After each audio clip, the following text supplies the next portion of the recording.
Hello everyone, आज हम फिर से एक बार क्रियाकाल का टॉपिक शुरू करने वाले हैं, जिसके अंदर लास्ट लेक्चर में हुआ जितना भी हमारा पोर्शन था उसको मैं एक बार रिवाइज़ कराऊंगी और फिर हम आगे चलेंगे। लास्ट लेक्चर में हमने पढ़ा था क्रियाकाल क्या होता है। क्रियाकाल सबसे पहले दो वर्ड से मिलकर बना है, क्रिया और काल। क्रिया मतलब कार्य करना या कोई भी काम करना। बीइंग अ डॉक्टर या फिर वैद्य, हमारा काम है चिकित्सा करना, ठीक है। तो और काल क्या होता है, समय। तो ऑल मतलब ओवरऑल क्रियाकाल का मतलब क्या हुआ, चिकित्सा करने का जो समय है या चिकित्सा करने का जो अवसर है उसे क्रियाकाल कहा गया है। ये 6 स्टेजेस में डिवाइडेड है। ये 6 स्टेजेस हमारी डिजीज़ के ऊपर डिपेंड करती है, डिजीज़ कितनी ज़्यादा एग्रीवेट हो रही है, ठीक है। जो षट क्रियाकाल है, ये 6 अवसर है किसी भी डिजीज़ को ट्रीट करने के लिए। तो यहाँ पर सबसे पहले ये 6 स्टेजेस कौन कौन से हैं, संचय, प्रकोप, प्रसर, स्थान संश्रय, व्यक्त और भेद, ठीक है। जिसका एक श्लोक है आचार्य सुश्रुत ने दिया था, संचय च प्रकोपम च प्रसरम स्थान संश्रयम व्यक्ति भेदम च यो वेति दोषाणाम स भवेद भिषक, ठीक है। सबसे पहले स्टेज की बात करते हैं हम, संचय क्या होता है। संचय होता है स्टेज ऑफ एक्यूम्यूलेशन। एक्यूमुलेट करना मतलब कि बढ़ना, जैसे कि एक बकेट मान लीजिए आप, ठीक है। एक बकेट है, इसके अंदर पानी भर रहा है। जैसे जैसे ये इसका नॉर्मल कंडीशन है, अब मैं इसके अंदर और ज़्यादा वाटर कंटेंट जो है वो इंक्रीज़ करती जा रही हूँ। तो जैसे जैसे ये इंक्रीज़ होता जाएगा, इसका लेवल बढ़ता जाएगा, मतलब कि ये इकट्ठा हो रहा है, संचित हो रहा है। इसे ही कहते हैं स्टेज ऑफ एक्यूमुलेशन। दोष अपने ही स्थान पर इकट्ठा होता है, ठीक है। जैसे अलग अलग दोषों के अलग अलग स्थान होते हैं, जिसके बारे में हमने अब तक बात नहीं करी है, पर हम जल्द ही इस बारे में भी बात करेंगे। ये चिकित्सा करने का प्रथम अवसर होता है, ये फर्स्ट कंडीशन है।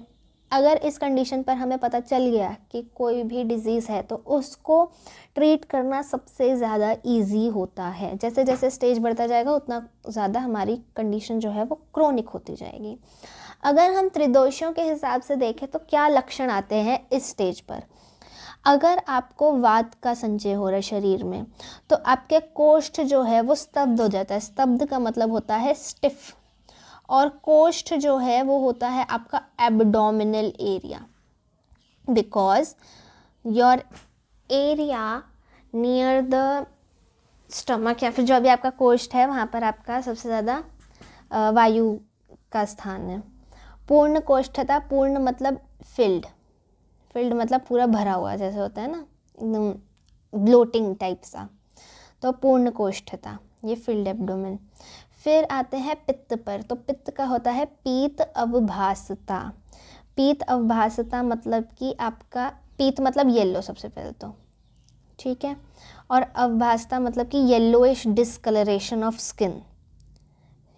अवभासता मतलब कि उसका कैसे दिख रहा है वो, ठीक है। और मंद ऊष्मता, मंद ऊष्मता, मंद मतलब लेस, ऊष्मता मतलब कि हीट, अगर हीट आपकी बॉडी में थोड़ी कम सी हो गई है, ठीक है। इसका एक कॉन्सेप्ट है जो कि हम डिस्कस करेंगे। कफ में आता है अंगों में गुरुता। अंगों में गुरुता आती है क्योंकि कफ का एक बहुत बढ़िया सा गुण है कि वो बहुत हैवी होता है, इसलिए वो जिस भी स्थान पर होता है उसको हैवी कर देता है। तो अंगों में गुरुता आने लग जाती है और आलस्य बढ़ जाता है। कोई भी चीज़ हैवी होगी तो वो क्या करेगी, वो चलना फिरना बिल्कुल पसंद नहीं करेगी। आलसी लोग क्या करते हैं, एक जगह बैठे रहते हैं। तो वैसे ही कफ भी आलस्य से भरा होता है, कहीं नहीं जाता वो। इसी का ही एक श्लोक है, संचितानाम खलु दोषाणाम स्तब्ध पूर्ण कोष्ठता पीत अवभासता मंद ऊष्मता च अंगानाम गौरवम आलस्यम लिंगानि भवंती, ठीक है। जो जो लिखा होता है एग्जैक्ट सेम टू सेम। संचिता नाम मतलब संचित होता है, खलु दोषाणाम मतलब कि इच दोष, स्तब्ध पूर्ण कोष्ठता ये था आपका वात के बारे में, फिर पीत अवभासता और मंदूष्मता ये था आपके पित्त के बारे में, और फिर लास्ट में अंगनाम गौरवम आलस्यम ये है आपके कफ के बारे में। लिंगानी मतलब कि आपकी बॉडी, वो बॉडी ऑर्गन्स। सेकेंड स्टेज आती है प्रकोप की। प्रकोप के स्टेज में क्या होता है, यहाँ पर एग्रीवेशन हो रहा है। एग्रीवेशन हो रहा है मतलब कि अब पानी जो है वो पूरा संचय होते होते भर गया है और वो रेडी है इस अपने स्थान से बाहर निकलने के लिए, मतलब कि ये इसका हाईएस्ट लेवल है, इसके बाद ये शरीर में फैलना शुरू कर देगा। ठीक है, तो यही है, जब संचित दोष अपने स्थान से बाहर निकलकर अन्य स्थान पर जाने के लिए प्रेरित होते हैं, मतलब they are motivated, they are ready to leave the place, तब उसे प्रकोप अवस्था कहते हैं। ये होता है चिकित्सा का दूसरा अवसर। ठीक है जी। नेक्स्ट आ जाता है इसका कारण क्या है। प्रकोप जो है वो बहुत एक इम्पॉर्टेंट स्टेज है, क्योंकि प्रकोप के समय पर अक्सर हमें पता चल जाता है कि डिजीज़ हो रही है, डिजीज़ इनिशिएट हो रही है। इसके कॉजेज़ बहुत सारे हो सकते हैं, हो सकता है आहार हो सकता है आपका विहार हो, या फिर हो सकता है वो ऋतु के अनुसार हो। आहार कैसे ले सकते हैं, जैसे वात का गुण है रूक्ष, लघु, शीत, खर, सूक्ष्म, चल। अब रूक्ष और लघु आहार, रूक्ष मतलब आप ड्राई फूड ले लो, जैसे कि आप ले लो रोटी, गेहूं का आटा, ठीक है, वो बहुत ही हल्का होता है खाने में, लघु होता है और रूक्ष होता है। जितनी ज़्यादा आप रोटी खाओगे शरीर में उतना वात बढ़ेगा, इसलिए appropriate amount of everything is important. ठीक है, विहार जन्य की बात करें तो विहार के अंदर आ जाता है जैसे कि वायु जो होती है, वायु एक जगह से दूसरी जगह घूमती रहती है, उसके अंदर चल गुण होता है।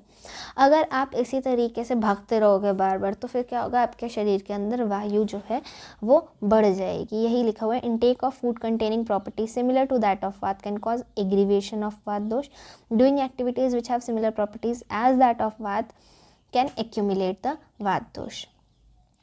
फिर आता है कालजन्य। कालजन्य मतलब कि समय, काल मतलब समय। अब यहाँ पर समय का मतलब क्या है, ऋतु। ये एक बहुत इंपॉर्टेंट कॉन्सेप्ट है, एक जगह मैं आपको ये सारे कॉन्सेप्ट्स बताऊंगी नेक्स्ट लेक्चर में मोस्ट प्रोबेबली, कि काफ़ी सारे ऋतुओं में संचय, प्रकोप और शमन वाला, कि वो कब कैसे होता है। ठीक है, ऋतुओं के अंदर अक्सर जो वात दोष होता है उसका प्रकोप होता है आपके वर्षा ऋतु में, जो कफ होता है उसका होता है वसंत ऋतु में, और जो पित्त होता है उसका होता है शरद में। अब ये कैसे है, क्यों है, संचय और शमन कब है, ये सब हम बाद में बात करेंगे डिटेल में। ये एक ऋतु भी एक नेचुरल फैक्टर है इसको बढ़ाने और घटाने के लिए। अब लक्षण, वात का जब वो हो जाएगा, अब पहले क्या हो रहा था, जब वात का संचय हो रहा था तब हमने देखा था कि हमारा कोष्ठ जो है पूरी तरीके से स्टिफ हो चुका था और भर चुका था। अब क्या हो रहा है, अब कोष्ठ में तोद हो रहा है, पेन शुरू हो रहा है, क्योंकि वो स्टिफनेस से बढ़ते बढ़ते अब दर्द शुरू हो रहा है, मतलब कि प्रकोप का लक्षण आपको दिखने लगेगा। अब वायु का संचरण, कहते हैं ना पेट में गैस हो गई, ब्लोटिंग हो गई, अब शरीर में फैलने लग जाता है, वो मूव कर रहा होता है उसी कोष्ठ के अंदर, एब्डोमिनल एरिया में उसका मूवमेंट हो रहा होता है। ठीक है, पित्त, पित्त में हमने पहले क्या देखा था, पीत अवभासता और मंद उष्णता। अब वो जब पीत अवभासता आ रही थी स्किन के ऊपर, डिस्कलरेशन आ रही थी, उससे दाह उत्पन्न हो रहा है धीरे धीरे, और अम्ल उद्गार आ रही है, एसिडिटी जिसको कहते हैं, कि बॉडी के अंदर जो है एसिडिटी हो रही है, क्योंकि एसिड जो है वो बढ़ गया है, हीट जो है वो बढ़ गई है, जलन हो रही है, ये सब पित्त के अंदर आता है। कफ के अंदर क्या आएगा, कफ के अंदर आ जाएगा अन्न से द्वेष और हृदय में उत्क्लेद। अन्न द्वेष क्यों होगा, शरीर में गुरुता आ जाएगी, शरीर में गुरुता आ जाएगी तो फिर आपको होता है ना आलस से, आपका खाने का मन नहीं करता, बहुत थक गए हो, आपको बहुत थकावट हो रही है, आपको बस रेस्ट करना है, वही सब। और हृदय में उत्क्लेद मतलब कि आपके जो आपका हृदय वाला स्थान होता है, थोरैसिक रीजन जितना भी होता है, वो सारा कफ का एरिया होता है, तो वहाँ पर आपको बहुत हैवीनेस सी फील होगी। हृदय उत्क्लेद का मतलब वही यही है। इसी से बना हुआ इसका एक श्लोक है जिसका यहाँ पर चर्चा की गई है सुश्रुत के द्वारा। तेषाम प्रकोपात कोष्ठतोद संचरण अम्लिका पिपासा परिदा। पिपासा का मतलब प्यास, ये मेंशन नहीं हुआ है शायद। पित्त के अंदर जो है वो प्यास भी लगती है, पिपासा होने लग जाती है। ठीक है,